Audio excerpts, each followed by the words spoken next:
Hello students, welcome to today's little lecture where I'm going to go ahead and talk about nucleophilic reactions, especially substitution reactions. We're going to be specifically working with SN2 and SN1 reactions, and we're going to go ahead and start with the SN2 reaction profile for today. To start with this one, we're going to go ahead and define it, okay?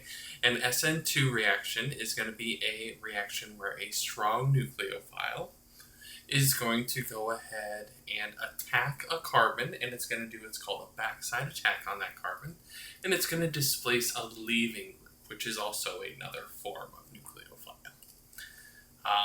These reactions generally are favored when there's strong nucleophiles and when the leaving group is on a primary carbon, okay? Now in this case, we're going to go ahead and use kind of the species that have our strong nucleophile species are going to be electron rich, meaning that they're more than likely going to have a charge to help them act as a vehicle for this substitution reaction here, okay? Now we have a molecule here, we have this molecule here, and what we're going to do is we're going to go ahead and do this substitution reaction. And the substitution reaction is essentially going to be knocking off this bromine right here. And when we are showing this specifically, we want to keep in mind a couple of things.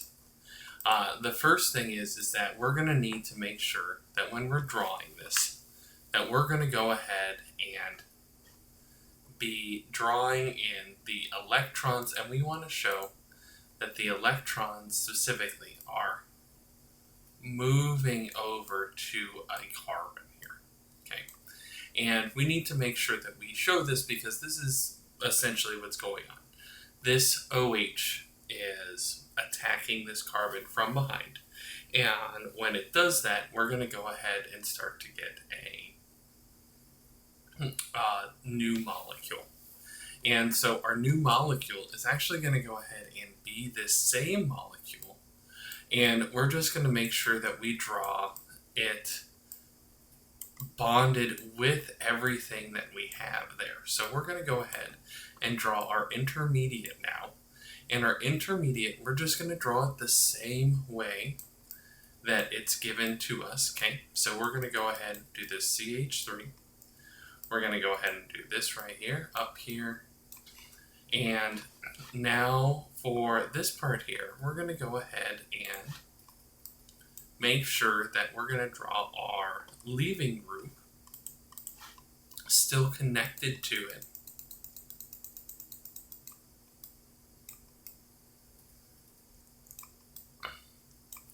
We're going to also go ahead and draw our new group attached to it, okay?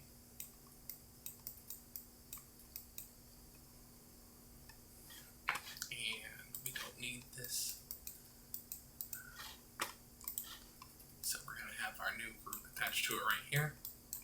And then because this one had two hydrogens, we're also going to go ahead and draw those here, just to make sure that we don't forget that this intermediate is attached to 5 things at once, okay? And then we're going to go ahead and, alright, and then we're also want to go ahead and make sure that we show that this set of electrons is going here. And then at this point here, we're going to go ahead and assign some charges for our molecule here, okay? And for this intermediate state, we're going to go ahead and assign that this one here is going to be positive, partial negative, because this is our OH group. As this one is also still technically attached, this one's also going to be partially negative. And then finally, we're going to put a partial positive here for our carbon. Okay, and this is going to go ahead and be our big intermediate step. And usually when they have you undergo this entire process, you're going to have to draw that intermediate step. And the key is that you want to go ahead and draw the partial charges. So the OH should have a partial negative. We should have a partial positive on the carbon, okay? and we should have another partial negative on whatever our leaving group is. Okay. Then our final molecule is going to be essentially the same molecule as before, but now we're going to have our leaving group, and our leaving group is going to go ahead and just be off here to the side. It has now left, and we no longer have to worry about it. And that's how we go ahead and showcase those SN2 reactions. Now, the next set that we're going to worry about is our SN1 reactions. And our SN1 reactions is going to be a special case where our molecule doesn't have a nucleophile attacking it and causing that loss. Instead, the nucleophile, we like to say that it leaves on its own. And because of that, we end up saying that a new nucleophile is able to go ahead and take its place. And this is a case where it typically favors molecules that have a leaving group that's on a tertiary carbon, and it's also a way for us to go ahead and add in another electron rich species that's just going to be a weak nucleophile. And I want you to notice that on these ones here, that we have essentially H2O water, which has a balanced charge to it. Okay, it doesn't have an extra charge associated with it.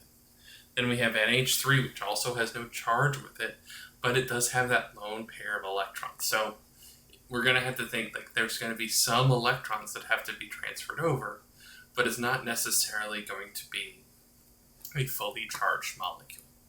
So let's go ahead and go over that process here. And here you see that we have, we've kind of used the same kind of base molecule, but I want you to take note that this carbon that the Br is attached to now, it now has 1, 2, 3 carbons attached to it, which means that this right here is a tertiary molecule. All right, so what are we going to do to this tertiary molecule? All right, this tertiary molecule, we're going to have to go ahead and draw the electron moving here, okay? And when the electron moves there, that's going to leave, okay? And when it leaves, we're going to get a new case where we still have our Br minus, and that's going to be sitting here. And now this carbon has a temporary charge, okay? And this temporary charge is what we call this a carbocation, okay? And this is an inductive positive effect because it's lost. It's positive because it's lost that electron to the bromine. And the reason that this one is favored is because it can share that inductive positive effect across the 3 carbons, okay? Or across those 3 alkyl groups. So the key words are going to be that there's a positive inductive effect,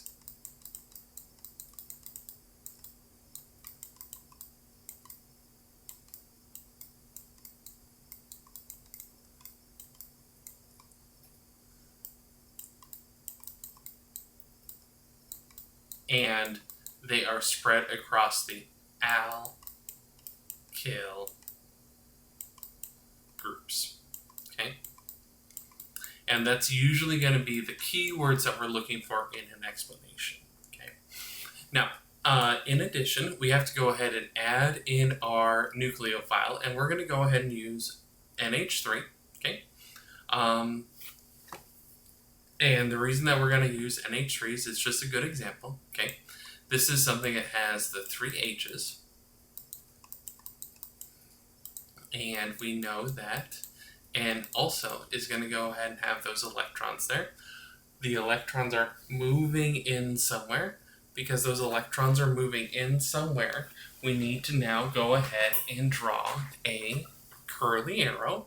So we're going to draw a curly arrow here. And then we can go ahead and finish drawing our molecule here, okay? And our new molecule is going to basically have the new nucleophile here. I want you to go ahead and note that in this case, we're going to end up attaching this NH3 here, it'll end up losing a hydrogen, but don't worry, that bromine's going to go ahead and kind of take it there. And we're going to be left with a new molecule. Let's go ahead and erase it here. So we're going to have our new molecule.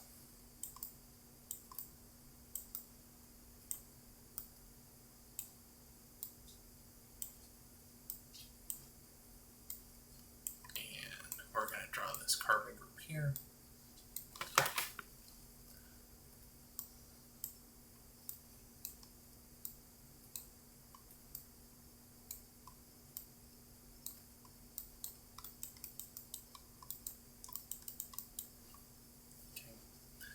And then we're all done. I hope this helps explain SN1 and SN2 reactions for you.